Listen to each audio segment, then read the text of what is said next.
খবরের একটা শিরোনাম শুনেন, তাহলে বুঝতে পারবেন যে কি কারণে এই খবরটা নিয়ে আপনাদের সামনে বিশ্লেষণ করছি। ১৩ বছর পর ঢাকায় আসছেন পাকিস্তানের পররাষ্ট্রমন্ত্রী। আচ্ছা বলেন, মানে এটা কোনো কথা হইতে পারে? এই দক্ষিণ এশিয়ার পাশাপাশি দেশ ভারত, পাকিস্তান, নেপাল, ভুটান, শ্রীলঙ্কা, বাংলাদেশ, এই দেশের পারস্পরিক সম্পর্ক থাকা উচিত খুবই ঘনিষ্ঠ, আসা যাওয়ার মতো।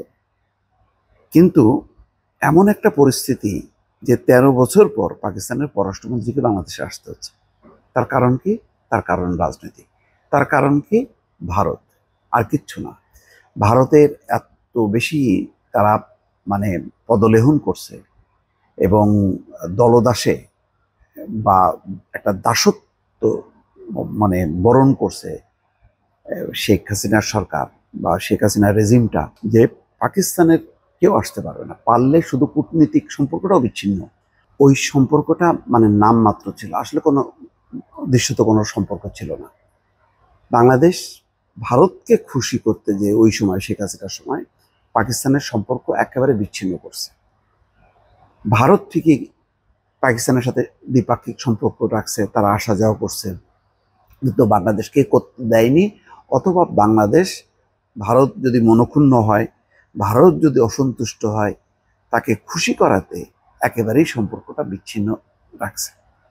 আজকে সেই কারণে এটা শিরোনামটাই হচ্ছে এই যে ১৩ বছর পর আজকে ঢাকায় আসছেন পাকিস্তানের পররাষ্ট্রমন্ত্রী। এটা কিন্তু বিশাল কোনো খবর হওয়ার কথা না, কিন্তু খবর হচ্ছে বিগত সময় আমাদের যে পররাষ্ট্র নীতিটা একেবারে একপাক্ষিক হয়ে গেছে এবং ভারতমুখী। সব কিছুর গোড়ায় থাকবে ভারত কি চায়, ভারতের চাওয়াটাকে প্রাধান্য দিতে যে বাংলাদেশ একেবারেই পাকিস্তান থেকে বিচ্ছিন্ন হয়ে গেছে। এবং চীনের সাথেও তো সম্পর্কটা কি পর্যায়ে উপনীত হয়েছিল, যে চীন রীতিমতো অপমান করছে শেখ হাসিনাকে, যার জন্য সফর সংক্ষিপ্ত করে চলে আসছে। অর্থাৎ তিস্তা প্রকল্প বাংলাদেশি প্রস্তাব করছিল করার জন্য, তারা আগ্রহ দেখালো, কিন্তু ভারত বাগড়া দেয়াতে সেই তিস্তা প্রকল্পটা শেখ হাসিনা দেয়নি।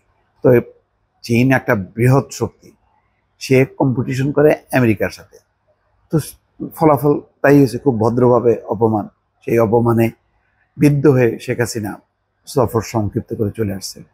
এইভাবে নানানভাবে পাকিস্তান হচ্ছে একটা সন্ত্রাসী রাষ্ট্র, পাকিস্তান একটা জঙ্গি রাষ্ট্র, পাকিস্তান তো খুবই খারাপ। এবং বাংলাদেশের যারা বিএনপি রাজনীতি করতো বা আওয়ামী লীগের প্রতিপক্ষ, কিছু হলেই পাকিস্তানের এজেন্ট, পাকিস্তানে পাঠাই দেবে, এই সমস্তগুলি করতে করতে একটা বিষাক্ত একটা পরিবেশ তৈরি করছে। আজকে তার ফলাফল উল্টা হচ্ছে। এখন দলে দলে পাকিস্তানের মন্ত্রীরা আসছে। এই যে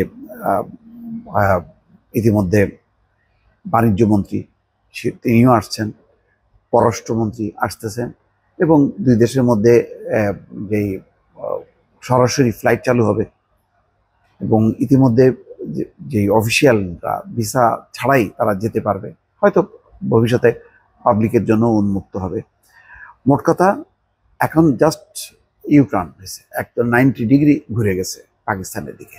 এইটা স্বাভাবিক একটা সম্পর্ক রাখা দরকার ছিল। বাংলাদেশ যদিও এই সম্পর্কটা নিয়ে বাড়াবাড়ি করতে চায় না, তারা সব দেশের সাথে একটা সমান সম্পর্ক।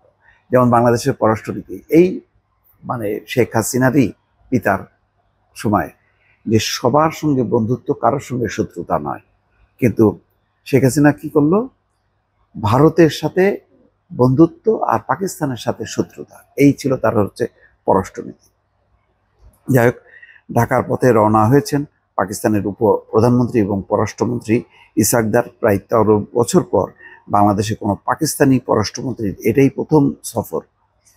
এর আগে অবশ্য স্বরাষ্ট্রমন্ত্রী এসে গেছে। পাকিস্তানের পররাষ্ট্র মন্ত্রণালয়ের বিবৃতিতে বলা হয়েছে, এই সফর পাকিস্তান বাংলাদেশ সম্পর্কের ক্ষেত্রে একটি গুরুত্বপূর্ণ মাইলফলক, কারণ প্রায় ১৩ বছর পর একজন পাকিস্তানি পররাষ্ট্রমন্ত্রী বাংলাদেশ সফরে যাচ্ছেন।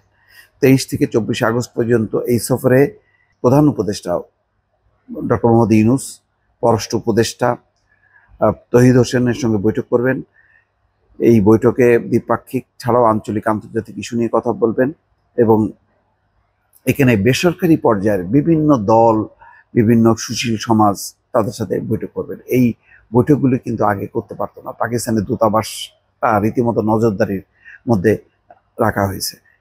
তো এখন একটা ভালো শুভ সূচনা। আবার এটাও ঠিক, আমরা এমন কোনো বাড়াবাড়ি পর্যায়ে পাকিস্তানের সাথে মানে করা উচিত না সম্পর্কের ক্ষেত্রে, যেখানে আবার মনে হইতে পারে যে আগে ছিল ভারতমুখী, এখন হলো পাকিস্তানমুখী। সুতরাং একটা সত্যিকারের একটা ভারসাম্য তৈরির একটা চ্যালেঞ্জ বা সময় এসছে বাংলাদেশের সামনে। ভালো থাকবেন। আল্লাহ হাফিজ।